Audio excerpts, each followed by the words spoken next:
Welcome into It's Just the Show. I'm your host, Jay Stone, and with me, as always, is Cory Champney. Hey. If you can tell from the intro song, we're up to no good here.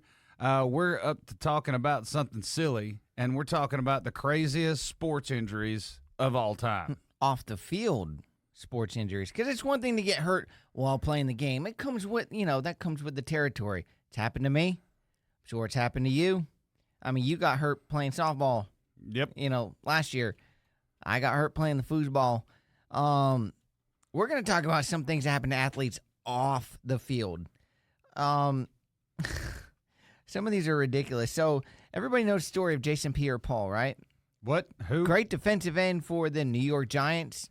Big old mean man. Well, he lost a few fingers because he decided he was going to hold on to a firework.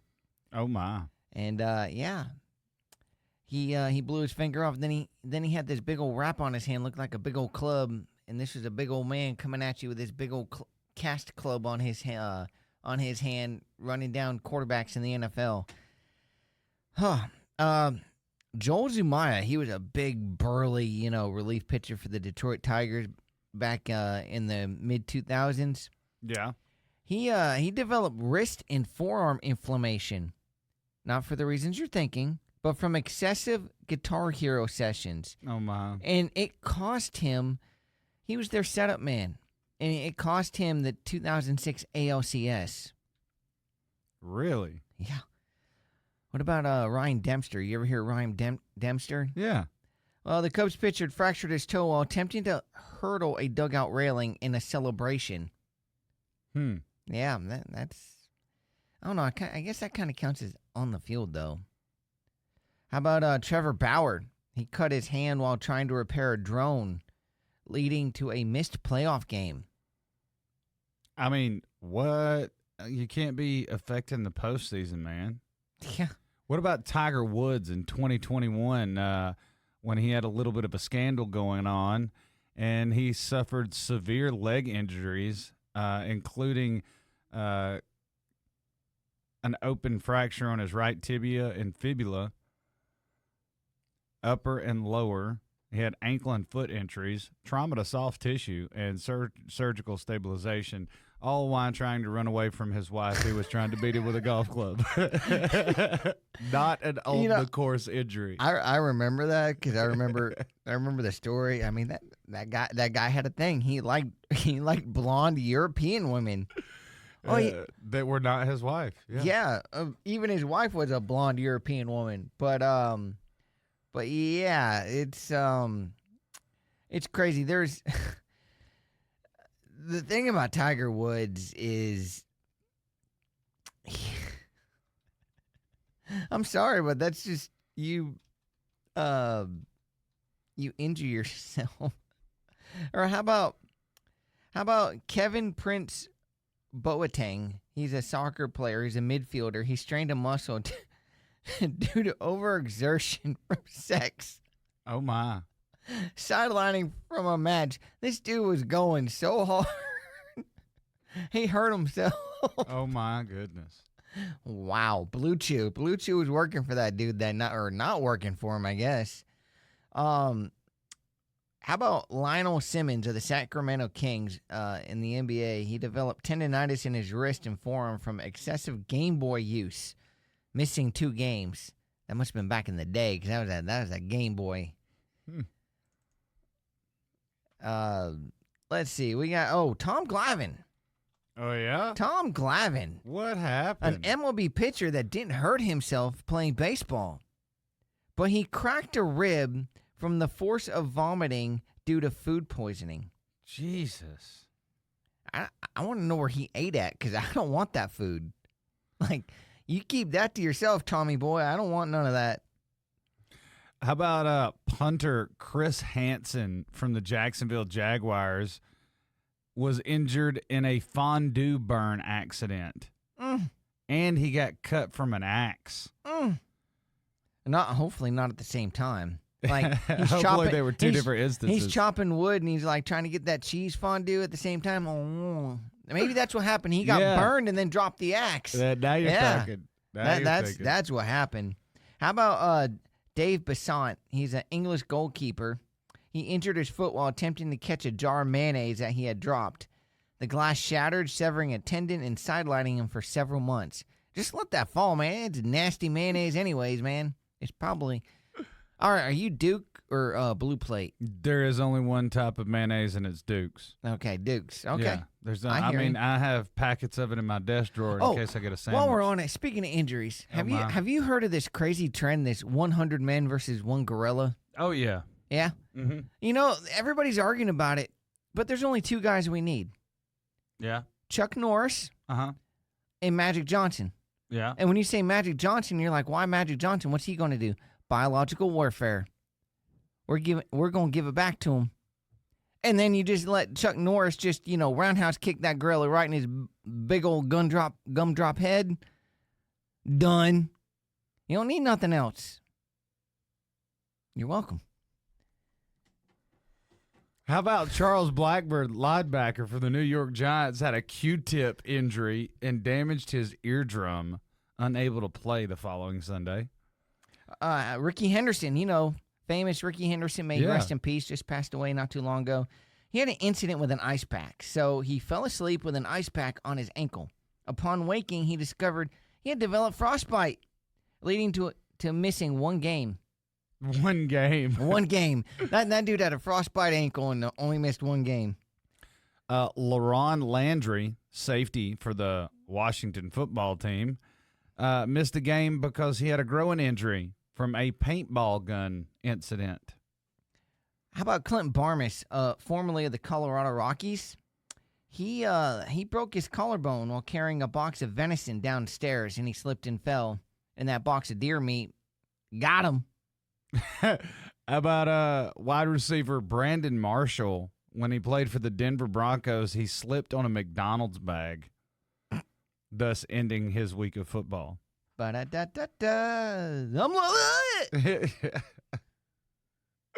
Or wide receiver Steve Smith from the Carolina Panthers, Steve Smith Sr., broke his arm playing flag football.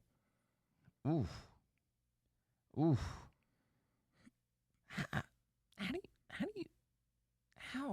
How do you manage to break your arm playing flag football? Let me click on the link. Oh, how about Marty Cordova? He was a Baltimore Orioles outfielder. In 2002, he fell asleep in a tanning bed and suffered a severe sunburn, causing him to miss several games. Man, those tanning beds, they don't play, boy. In the summer of 2010, Carolina Panthers star wide receiver Steve Smith was playing flag football at a local YMCA, according to ESPN. He broke his arm after losing his footing and attempting to brace himself. They were messing around, the ball went over his head, and he slipped, said Smith agent Derek Fox. He put his arm out to brace himself, and when he did, he felt a sharp pain. We went in on Sunday afternoon, and the x-ray showed it was broken. That's how. How about Sammy Sosa? In 2004, the Chicago Cubs slugger, Sammy Sosa, missed a game due to back spasms caused by a sudden sneeze. Oh, that's the sign of old age. Or how about Wade Boggs? Wade Boggs had a cowboy boot bruise. During the 1986 season, Boston Red Sox third baseman Wade Boggs bruised his ribs while trying to put on his cowboy boots. Now, anybody that lives here in the South, you know how hard it is to put them things on. Sometimes they be difficult. But this boy right here, Wade Boggs, he bruised his ribs while doing it. What do you do, like put them on and like fall over out of his chair? Oh, man. I don't think that I stressed how serious the injury was to Brandon Marshall when he slipped on a McDonald's bag. He needed surgery and missed the majority of the all season because he severed a vein, artery, and nerve in his right forearm. So McDonald's almost killed that boy. He said McDonald's can be unhealthy in more ways than one. Yeah, I mean, it clogs most people's arteries, but it severed his artery. Except for Chad Ochocinco. He says body my McDonald's. Yeah. And that dude's got more abs than I will ever have in my entire life. How about Derek Mason? Yeah, how about that? In 2003, Tennessee Titans wide receiver Derek Mason broke his right hand while teeing off at a charity golf event. That was hosted by his head coach, Hit that Jeff ball. Fisher. I hit the ball hard. I hit the ball really hard. He just said I hit the ball the wrong way and twisted my hand. It's just a freak accident. It's just bad luck. Could you imagine swinging a golf club and then being told your hands broke? It's stuff like this and why guys have certain things put in their contract stating that they can't do certain activities in the off season. It's crazy to think that, I don't know, like, remember Ben Roethlisberger got hurt in that motorcycle? Yes. And then they changed his contract saying he can't do like Yes. any type of motorsports or anything Yes. outside of football. Yes. Yeah, it's stuff like that. I mean, you're making a multi-million-dollar investment in these guys. You should have some say on what they can and cannot put their body through. Yeah, no kidding. It's true. That's your money walking around. That's your future. That's your investment. Yeah, I can remember in high school, our junior year, our star quarterback, now turned state senator, was on family vacation and had a jet skiing accident and had to have his head stapled shut. And he missed some time at the beginning of the season because he couldn't quite wear a helmet yet. So coach gave us a speech about something bigger than yourself, and you need to take that in consideration when you're out just having reckless fun. Some of your teammates are in the locker room sacrificing their summers to be in shape to try to win a state championship, and you're out there goofing off, and all their hard work's in vain because you can't even contribute to the overall outcome. Yep. When I tell you my senior year, that boy did not miss a workout. When at the end of the season, at the end of the summer, when we had totals for who made the most workouts, our quarterback was at the very top. He led by example, just like he's doing in the Capitol building now. But the summer vacation, all the fun outside of sports and stuff, that's not for everyone. Yeah. It's just when you're a professional athlete, even a high school student all the way to a professional athlete, when you have other people depending on you to stay healthy and not get injured, you have to be careful what you're doing and how you're doing it. Certainly Derek Mason can't be blamed for no. swinging a golf club But too if hard. you're Jason Pierre-Paul and you hold a firework in your hand being dumb, Yeah. that's one thing. Like, the worst injury I ever witnessed somebody, I didn't even know you could tear your scrotum.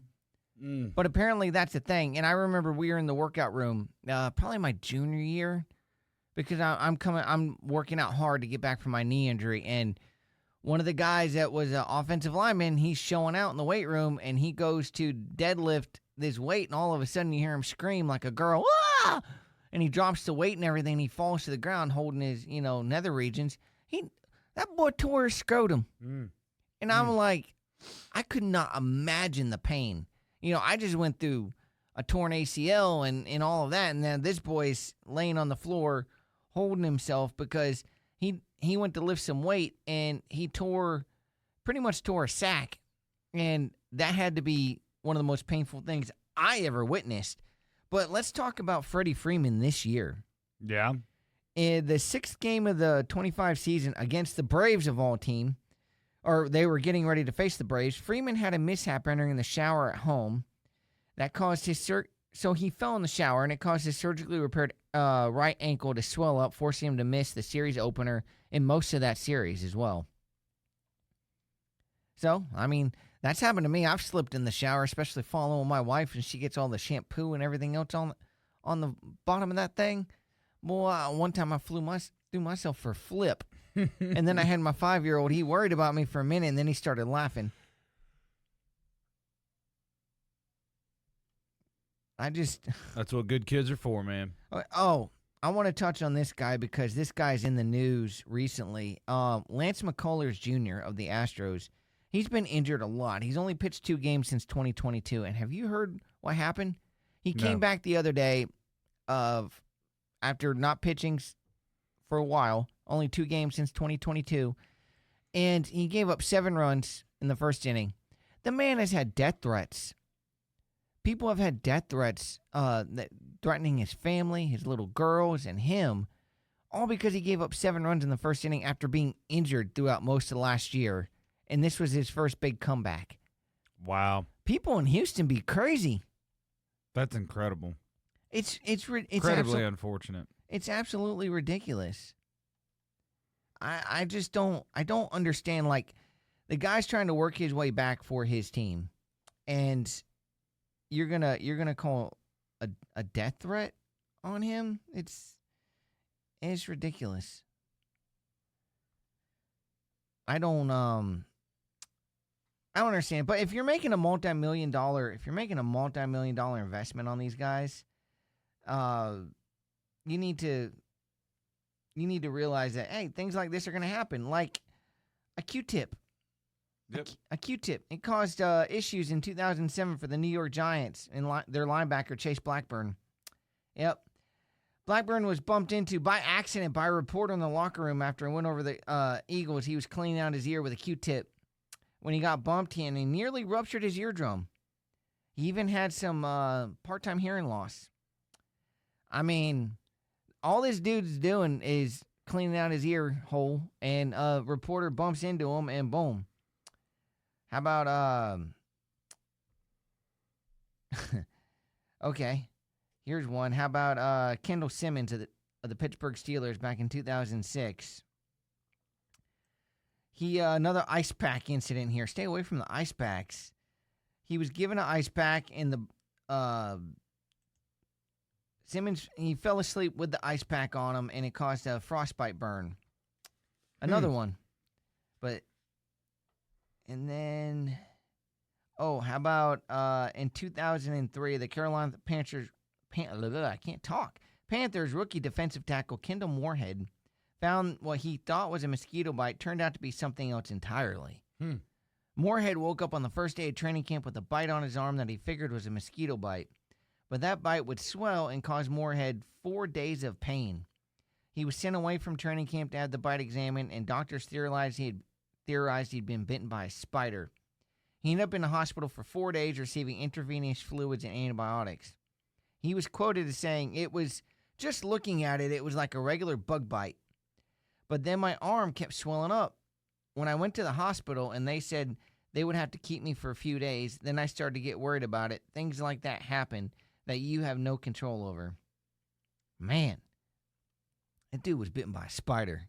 I hope it wasn't one of them brown recluses. That's awful. Ugh.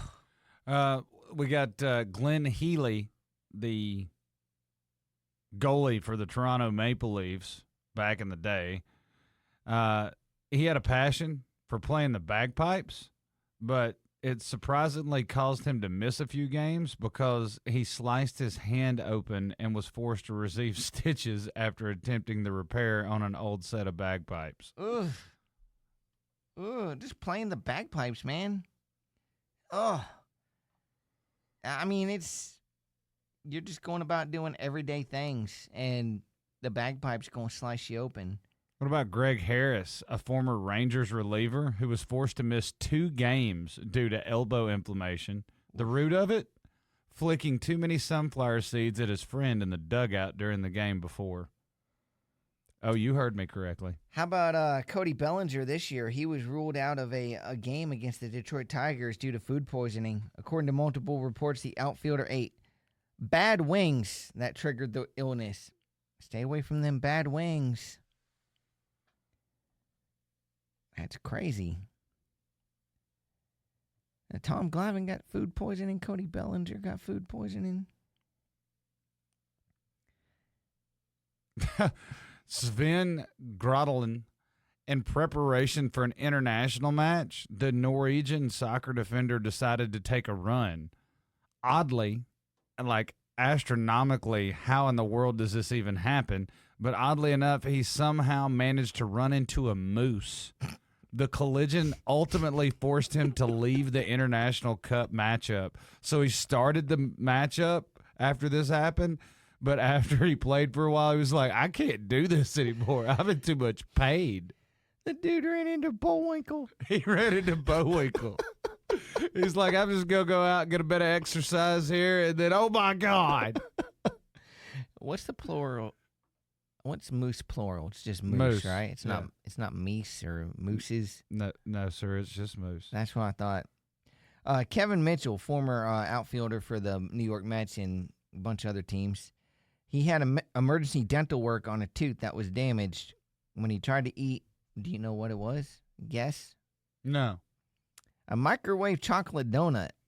Get out of here. The specifics of the food item make this it's pretty funny, but a root canal hardly qualifies as a bizarre injury. But I would disagree because he had to get a root canal because he bit into a microwave chocolate donut. A professional ball player eating microwave donuts. The first problem I see there. He's probably trying to heat it up. Yeah, probably. Yeah. Did you hear about Nolan Ryan? He missed a start because he got bit by a coyote. What? That sounds like one of the most Nolan Ryan things ever. He probably got rabies, and that's You know why what it he was? beat that No, one dude he up. probably plunked the coyote with a ball, and that coyote charged the mound at him, and he went to hit the coyote, but the coyote got a bite in on him. Yep. That's good stuff. Nolan Ryan, that's a tough dude. How about Olympic swimmer Ryan Lochte? He tore his MCL while catching a teenage fan who tried to jump into his arms. Oh, I'd be upset. Yeah. I'd be real upset. How about former MLB catcher Brent Maine? He once had to go on the disabled list for back spasms triggered by one of the things they teach us as kids. When you're standing at a street corner, you look to your left, you look to your right, you look both ways. This fellow right here, he got back spasms by looking both ways before crossing the street. Oh, my goodness. I thought you were going to say he got hit by a bus. No, I mean, that wouldn't have been as embarrassing. How about Steve Sparks dislocated his non-throwing shoulder 15 times in his career, but one time in particular stands out. During spring training in 1994, knuckleballer Sparks attempted to rip a phone book in half. The only tearing accomplished was further cartilage damage in his shoulder. Oh, my goodness. Ugh. Oh, man. That was, Oh, I have more on the axe injury from Chris Hansen. Not to catch a predator, dude. He's not going to read your emails. Head coach Jack Del Rio had a motivational slogan for the 2003 Jacksonville Jaguars. Keep chopping wood. He kept a tree stump and an axe in the locker room as a reminder. But punter Chris Hansen apparently misheard his coach's sayings as keep chopping foot. Yep. While fooling around with the axe, he accidentally gashed his leg, requiring immediate surgery. I feel like that one's on Del Rio. You gonna put an axe in there with a bunch of grown men who probably haven't hit their maturity yet? Yeah, I mean, in their mind, they haven't hit. He missed the final 11 games of the season, but he ended up signing a contract extension that summer. You kind of have to give the guy a contract extension because that's on him, but it's not entirely on him. If there was no axe in the locker room, he wouldn't have severed his leg. And the thing is, he hit himself in the foot, and he's a punter. The one thing he needs.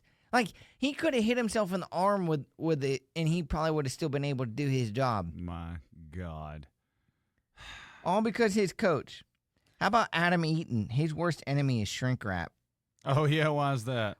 Well, while packing all the essentials for a 10-game road trip, as one would do, San Diego Padres pitcher Adam Eaton found himself on the wrong end of a battle with a new DVD case. You know how hard them things were to open? They were ridiculous kids. They were horrible.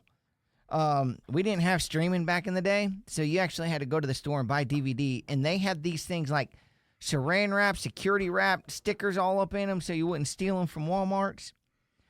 So he's stabbing himself in the stomach with a pocket knife. Good gracious. They're in those plastic packages, or this is what he quoted him, or according to the AP, Eaton said, "They're in those packages that no one can get open. I was using a little knife to cut it and it slipped. You learn when you're little to cut away from yourself. I obviously didn't learn nothing." That is ridiculous. How about Derrick Rose? Your boy Derrick Rose. Could have been the greatest. Long before Derrick Rose became synonymous with devastating injuries, he was just a rookie who wanted to enjoy a healthy snack in bed. But after cutting up an apple with a sharp knife, Rose neglected to put the blade in a safe location.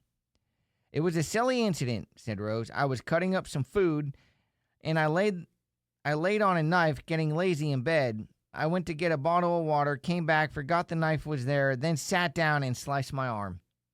Jeez, man. That's not only embarrassing, but painful. His arm required 10 stitches, but he didn't miss any playing time. That's the remarkable thing. Attaboy.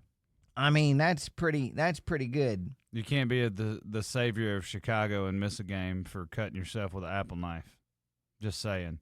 How about the world #1 golfer, Dustin Johnson, was forced to withdraw from the 2017 Masters after falling down a flight of stairs and suffering a back injury, leading many to wonder where it ranks on the list of weirdest in sports history. That's pretty weird. I have an actual on-the-field one, just because this one is memorable, and I remember this one. This one stands out to me. Kendrys Morales.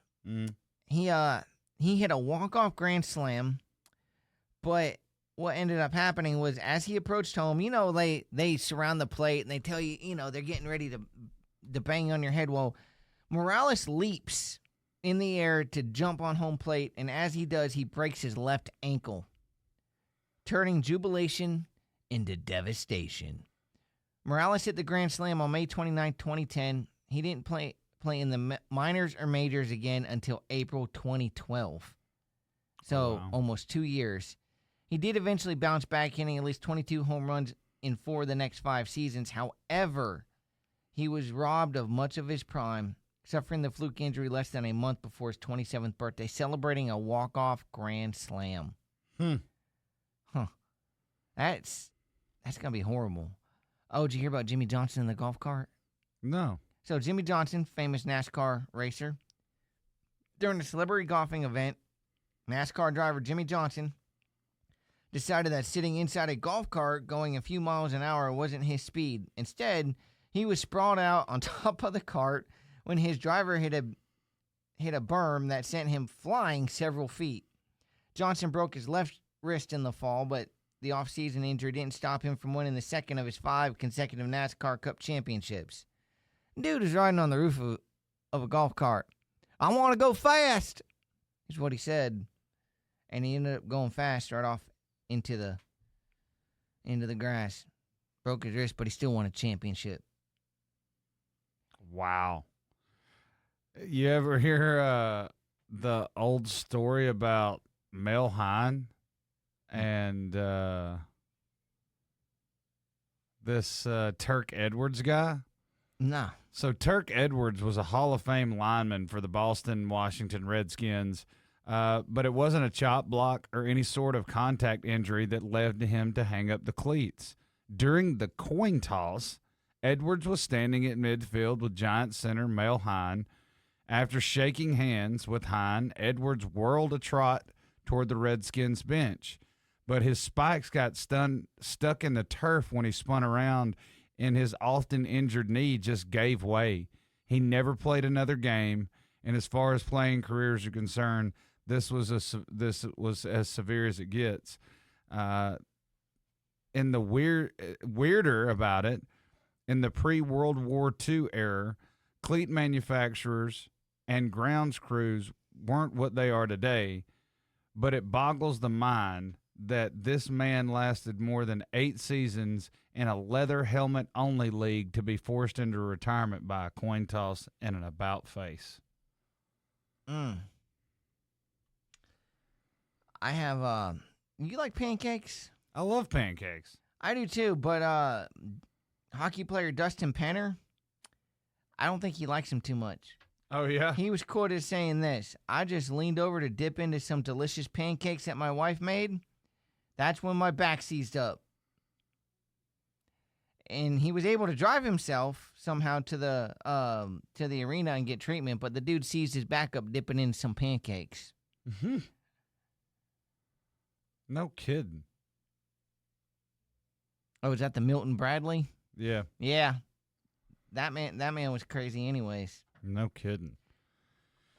He didn't play enough games to be thrown out enough to be Major League Baseball's all-time leader in ejections, but he sure did get thrown out often. Every time you turned on SportsCenter, it just seemed like this guy was getting tossed out of a game for some crap that he was doing. And what a household name, Milton Bradley. Yeah, he wasn't no board game.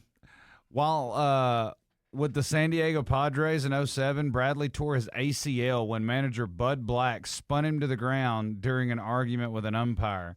The severity of the injury? Well, Bradley missed the final weeks of the season, but he was somehow back in time for the first start of the following year. And even better than ever, he made the only All-Star appearance of his career in 2008.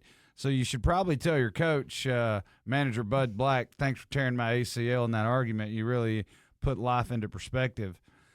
Suffering a season-ending injury during an argument is one thing, but the fallout after the fall might have been the strangest part of it all. The umpire who ejected Bradley was later suspended for the remainder of the regular season and even the playoffs for the harsh language he used to incite the incident. Wow. So MLB ruled that he started it and got Milton Bradley all excited, which in turn caused Bud Black to throw him to the ground, tearing his ACL. I got another funny one here.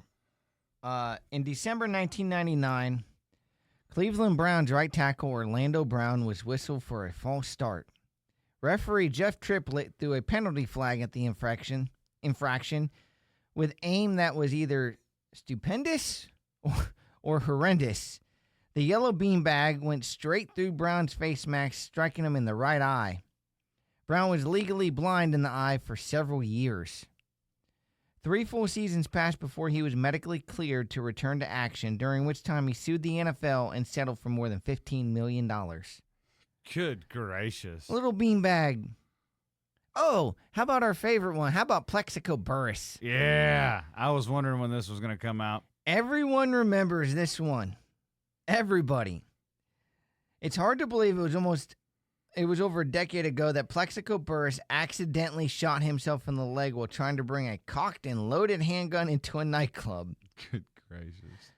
Burress was able to walk within a couple of days and likely could have played by the end of the year. However, he was suspended without pay for the remainder of the 2008 season and missed the following 2 years while serving jail time for criminal possession of a weapon.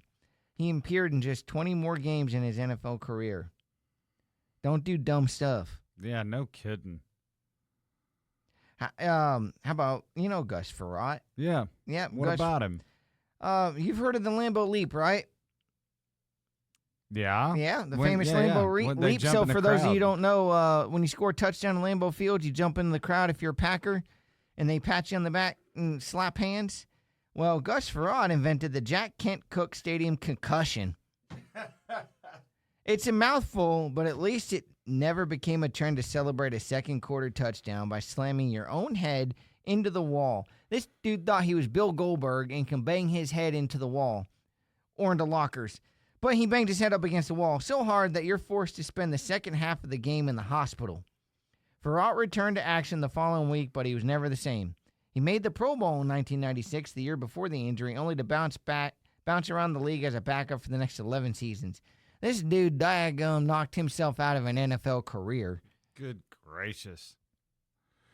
How about Kirk Broadfoot? Are you familiar with the soccer player Kirk Broadfoot? He wanted a poached egg, but who's got 10 minutes to cook one of those on the stove? So rather than cooking it on the stove in a pot of hot boiling water, Broadfoot attempted to do it in the fraction of the time in the microwave. However, he was so eager to consume the egg that when he opened the microwave to check its status, it exploded and squirted hot liquid into his face. Broadfoot was treated for a scaled cheek, but we'll never know if the incident would have caused him to miss any time. He had already been ruled out for the rest of the season due to a foot injury. Things pop and fizzle in the microwave all the time. But for more than a couple of seconds after the microwave is stopped, as a result, the mechanics of this injury are astounding. Did he put his head in the microwave to see if it was finished? How did it squirt in your face after you opened the door? Like, come on. I mean, things come out of a microwave hot. You know, Hot Pockets will burn you alive. But I like this next one. This is back in the day. Clarence Climax Blethen What a nickname. was a pitcher in the 1930s who lost most of his teeth at a young age. Well, I mean, that happened back in the day. They didn't know about oral hygiene. Fluoride. He would remove his dentures and keep them in his pocket in hopes of intimidating opposing batters with his toothless sneer. I mean, that would do it. Yeah, I'd be so distracted. But now that's just going into Walmart up there in Rabun County or parts of Habersham, White County, depending on, where the meth is flowing, I guess. Yeah. But that strategy literally came back to bite him in the you-know-what.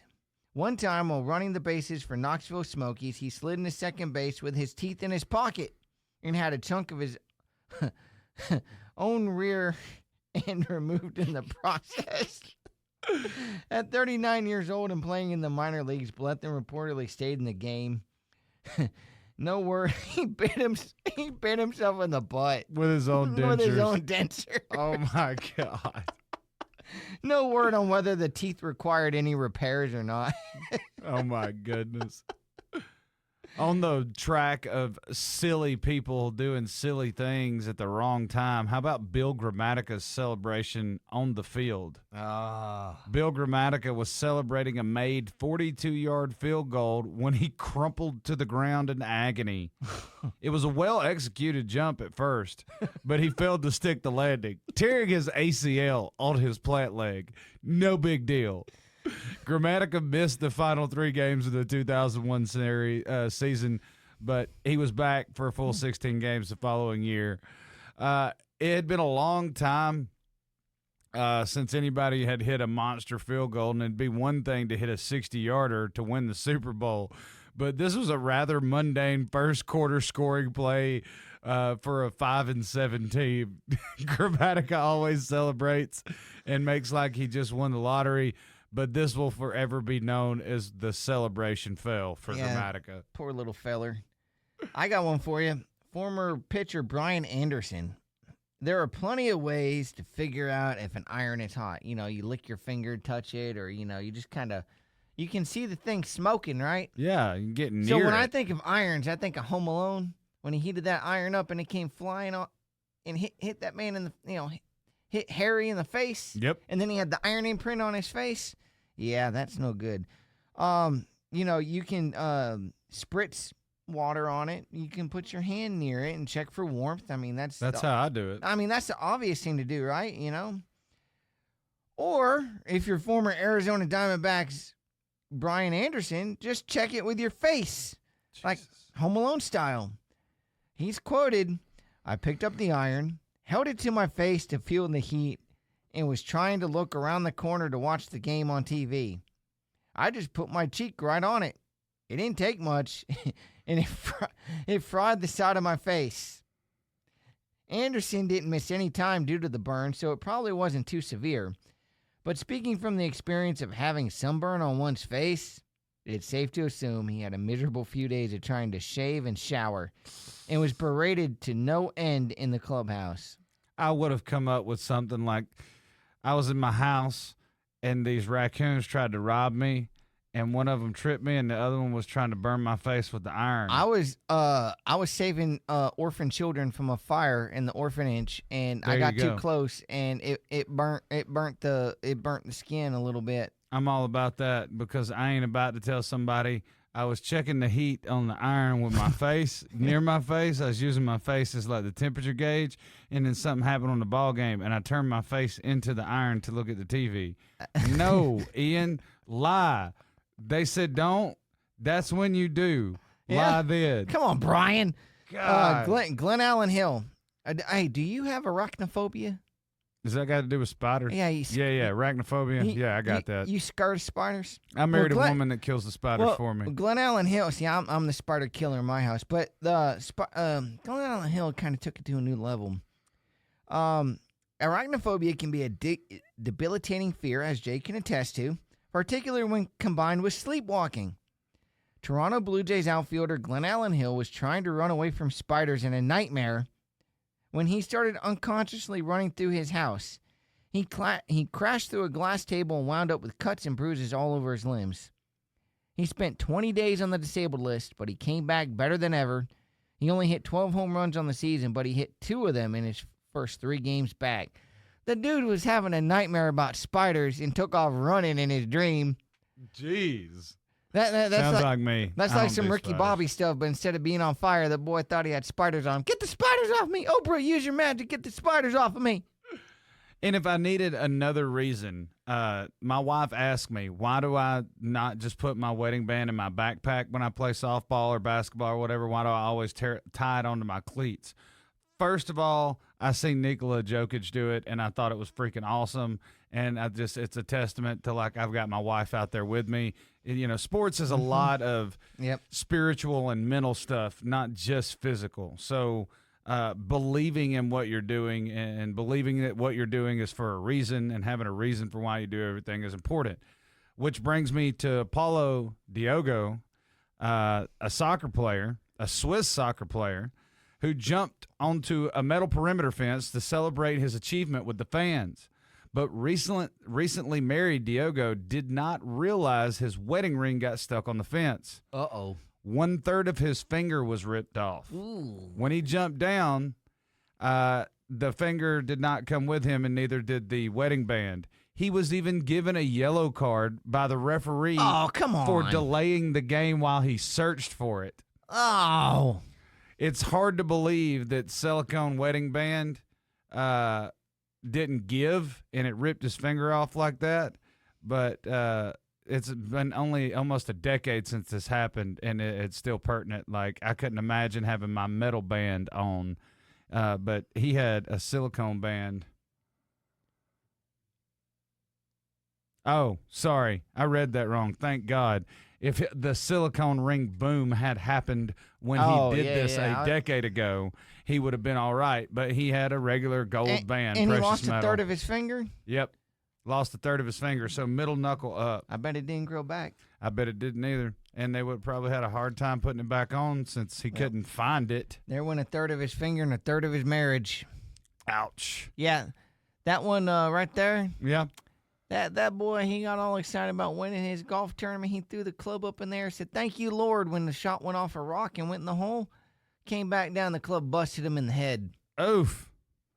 Yeah, that's in the 1934 U.S. Open. Bobby Crookenshack appeared to be on his way to winning his first major. That was the sound that was made when that golf club hit him in the head. Crookenshack. First of all, what are the chances that a golf ball would hit a rock in a pond before ricocheting onto the green? I know.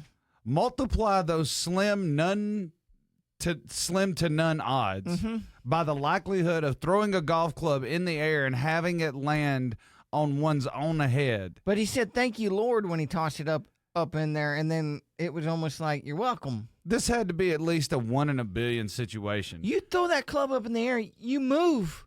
Or you throw it like in where it's not going to come back down on you or something, but you watch that thing when it goes up, and you're going to make sure that thing falls and it don't hit you or anybody else around you. For it to happen in the final round of the U.S. Open only adds to the legendary nature of this fluke injury. Now, I have injured someone with a golf ball on accident. Yeah. And it wasn't because I hit the ball. It was because I got mad. So I was trying to make a putt, and it was a long putt, and I made it, and it did one of those where it went around the hole and bounced out. So I got mad, and I took the ball, and I threw it. Well, I threw it in the direction of a golf cart, and I heard that thing go boom and rattle around, and apparently I hit some old guy's old wife in the head with it, and he wasn't too appreciative with it. She had a big old knot on her forehead. So, yeah, I had a 80-something-year-old man threaten to beat me up. Oh yeah. Yeah, and he took out his wedge, and I told him, "You're gonna need a driver if you're gonna hit me with it."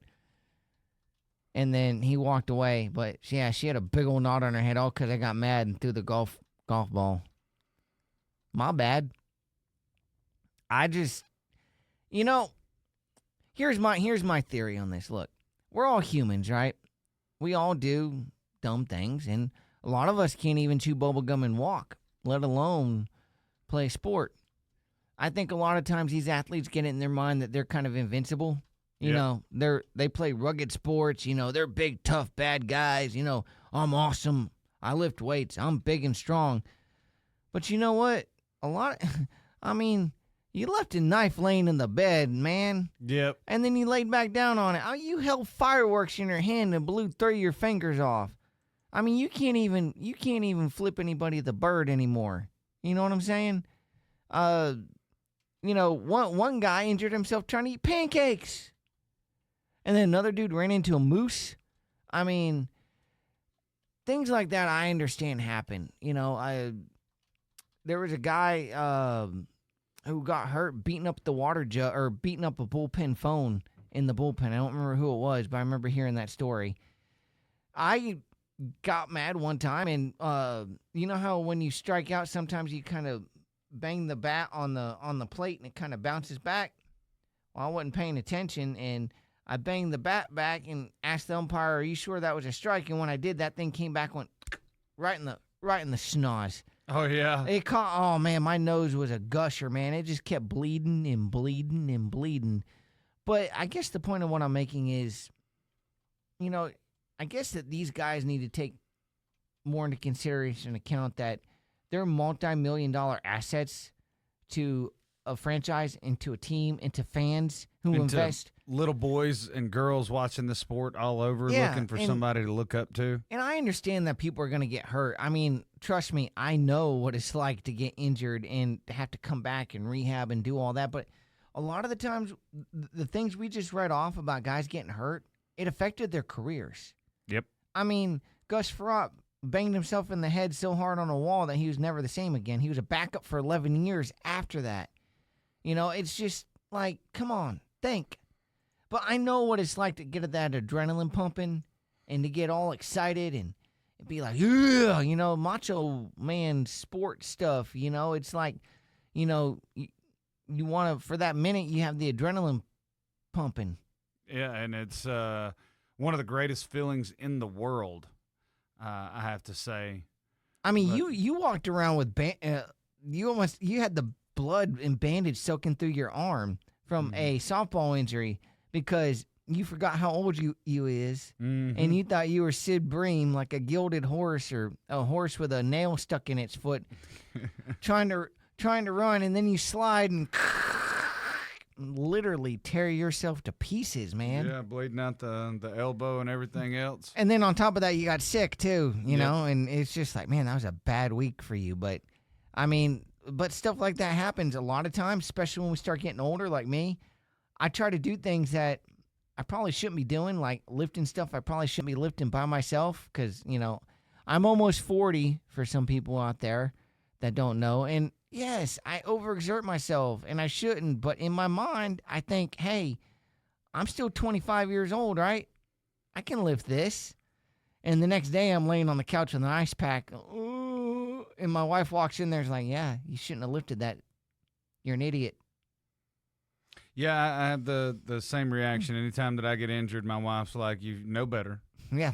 Like when I do great, she's like, great, I'm happy for you. I support you. You're awesome. But when I get hurt, she's like, what did you expect? Yeah, what you know. Did you expect? My wife's famous line is, I told you not to do it. 9 times out of 10, it's right. She told me not to do it, but you know what? I did it anyways. But if you're going to take anything from this, just be careful and don't get hurt. I mean, we just had a friend walk off a sidewalk and hurt his ankle. Wasn't paying attention. Now playing that Pokemon. He's playing that Pokemon Go on his phone and wasn't paying no attention. And, you know, we get told all the time at work, don't walk and text. Don't walk and text. Don't walk and do anything with your phone. Pay attention where you're going. This guy was trying to catch Pokemon on his phone and slipped on a drainage thing on a sidewalk, hurt his foot. Poor feller. Dadgummit, man. So be careful out there and don't get hurt. Like he'd say, dang it, man. Boss man. Dang it, boss man. Well, guys, for Cory, Champney, I'm Jay Stone. Thanks for listening to It's Just the Show. If you're listening every week, we appreciate you tuning in. We do this for for the love of sports, and we do it for the fans out there who love sports or want to know more about sports. Can I say something real fast? I know it's getting late. We got to wrap up. But I'd be hard-pressed if I didn't say this past week was a milestone for me and my wife. We just celebrated our 14th wedding anniversary. I just want to say how much I love and appreciate my wife. She has been my rock. She has seen the best of me and the worst of me, and she has hung around for every bit of it. I know I don't say it enough, and I know I don't tell you enough, and she's probably going to get mad at me for saying this for everybody to hear, but I don't care. I love you. You are my world. You mean the world to me. I wouldn't be the man that I am today if it wasn't for you. Tanya, you are my rock. You are the person I can go to with anything, and you'll always have the greatest advice. Sometimes it's not the advice I want to hear, but sometimes it's the advice I need to hear. And I love you with all my heart. I just had to get that off my chest, and, happy anniversary, and we had a great time celebrating it. So 14 years, and here's to many, many more. Man, that's awesome. Congratulations. And the listeners out there, if you want to give Cory a wonderful wedding anniversary present, please share our podcast with your friends. If they like sports, if they don't like sports, let them know they can find it wherever podcasts are available. We're also on YouTube. Some of our podcasts come with video. We're mostly an audio traditional podcast platform. So give us a sub, give us some love, give us a like, give us a follow. We appreciate you guys listening. For Cory, I'm Jay. We'll see you next time.